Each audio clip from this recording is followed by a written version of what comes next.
Hello, everybody. Welcome back to the Skinny Confidential Him and Her Show. Today, you just have the Him perspective on a short Friday episode. This episode is all around how to set proper goals and then execute on those goals. I've had a ton of private conversations recently, and I realized that I personally have been doing an exercise that maybe some in my life have not utilized or thought about. Some of these individuals have been coming to me asking how to goal set and how to execute against those goals. And so there is a method that I have been doing for years now, and I call it the 7-1-1 method. I don't know if I can actually fully take credit for that. I may have heard about it. I'm trying to think like maybe Warren Buffett or Charlie Munger or maybe a resource they mentioned, and I'll explain what it is in a minute. So anyways, if you've heard of this method before, I've maybe over the years put my own spin on it, but I'm hesitant to take full credit for it because I'm sure I picked it up in some kind of book or talk or something somewhere. That's typically how things work in my life. I read about something and I say, oh, can I apply that? This is called the 7-1-1 method. It may have been coined by someone else. I use it. I've used it for years now, and I think it could help many of you execute on all the goals in your life. Here it is in a nutshell. Many of us have big goals, big aspiration, big dreams, and we put all of these on a vision board and we write these big goals, but then for some reason we fail to execute against them. And we go through life and we realize that, we haven't quite hit the goals that we set for ourselves, and we wonder why. Well, this is likely because you've set the goals and maybe done some manifestation, but then you haven't actually taken the steps back to put tangible, executable plans in place. So the 7-1-1 method puts a plan in place as well as big goals. And the reason that we call it the 7-1-1 is because these are time references and time frames. So the 7 for me stands for 7 years down the line, what you want to happen in 7 years. This is where you're going to take all of your big goals. So let's say one of those goals is I want to save $100,000, or I want to buy a house, or I want to be married with kids, or I want my business to be in X place, or I want to be in this kind of shape. You write that down as your goal in 7 years. Okay. So what this does is it gives you enough time to put the action in place to actually move towards those goals, but it doesn't make it so short that you can't actually hit the goals. What's that old quote? We underestimate what we could do in a decade and we overestimate what we can do in a year. I hope I got that right, Carson. I think I did. That's the truth. Sometimes we put these big goals on paper. We say we want to do this in a year, and it's just not realistic. And as humans, we are not nearly as patient as we should be. So for me, the reason that I like the 7 is it's just far enough out of reach where it's not a decade, where it's so far away, but it's also not close enough where I'm going to make short-term decisions. These are really long goals. So like I said, you can say, I want to save X amount of money, or I want to buy a house or down payment. I want to be married with X amount of kids. I want to be in this kind of shape. I want to be living here, whatever it may be. I want to be this kind of job. So you write that down in your 7-year column. Then you go to the first one, and the first one is your 1 year period. And in that, you're going to talk about what you are going to do in 1 year to move towards that 7-year goal. So at Dear Media, what I've done every year is I have this big 7-year vision in my head. And every year I sit down and say, okay, like what are the tangible things that I can do? So maybe that in my case at Dear Media is like, we're going to sign X number of shows, or we're going to reach X number of listeners, or we're going to do X number in revenue. I'm going to hire this many people, whatever it may be. I write it out in this 1 year plan. Typically now that moves into our budget. But let's say you're thinking about it as an individual. Maybe your 7-year goal is you want to save 100,000 like I used earlier. Maybe in that first year you say, okay, I want to save 10,000 of that 100,000. Maybe in the later years you start to save a little bit more, because obviously if you just did 10 years a year, that would only be 70,000. But say, okay, I want to save $10,000 in my first year. It could be 5, whatever the number is. You write that down in your 1 year column.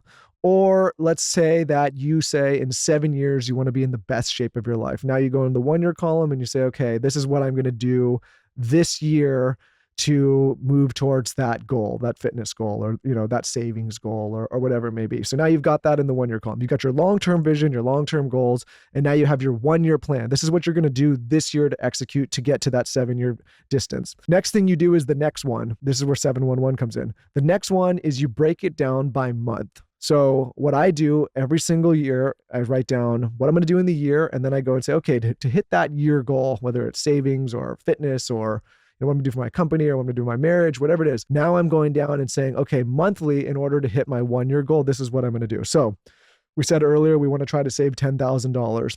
what do I need to do to save per month? What is that? Is that about like $830 something dollars or something? Is that right? I don't know, whatever. Roughly 800 and something dollars. Maybe then I say, okay, this month I need to save $830. That's roughly $200 a week, a little bit more. And I'm going to figure out an actionable plan to put that in place. Or let's say that, this is the first year I want to be able to run a mile, or I want to be able to lift X amount of weight, or I want my company, whatever. I start breaking that down by the month. So again, what this does is you have your big long-term visions and your goals in life, your goals that you want to make yourself happy, to feel achievement, to feel like your life is fulfilled. You have that in the 7-year column. Then you have what you're going to do each year moving forward. And then you have your 1-month goal.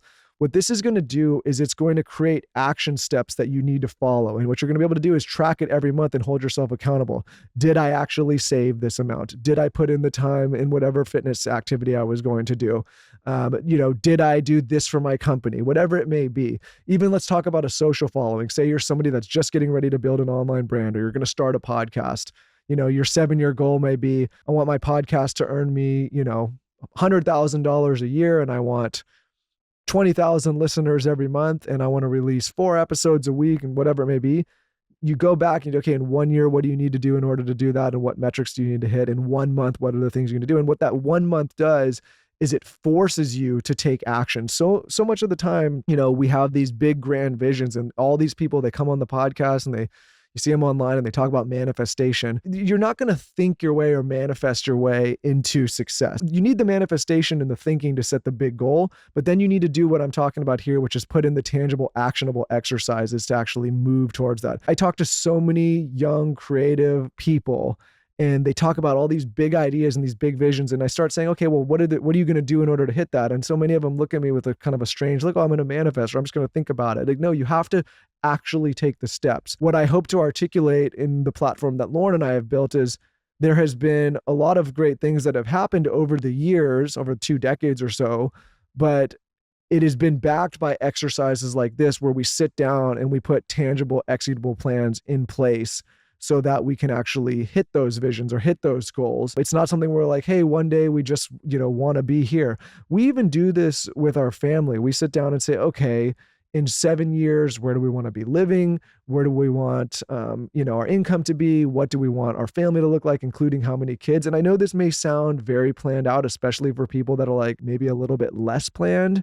But again, I'm telling you, after years of experience and meeting so many people on this show and around this show, that the ones that really execute and the ones that really hit their goals don't just have big visions, but they have big execution plans in place to hit those visions. And so I guess what I'm saying is it's not just going to fall into your lap. You can't just think about it. You have to do this stuff. And this exercise, the 711, can really help you get there. So I hope this episode helps. Again, to recap, you take, and you could do this, I don't know, with the 5-year one, but I do think it's important to have a long vision so that you don't take shortcuts, so that you're patient, so that you have a target far in the future to work towards. I think like having just a 1-year goal is not enough. So you have your 7-year, it's out there, it's far, it's the big, great white whale that you're going after. And then you have your 1 year, which is going to keep you on track for the year. It's going to give you purpose. It's going to give you focus. It's going to help you keep your blinders on. It's going to keep you patient, especially when you measure the 1 against the 7.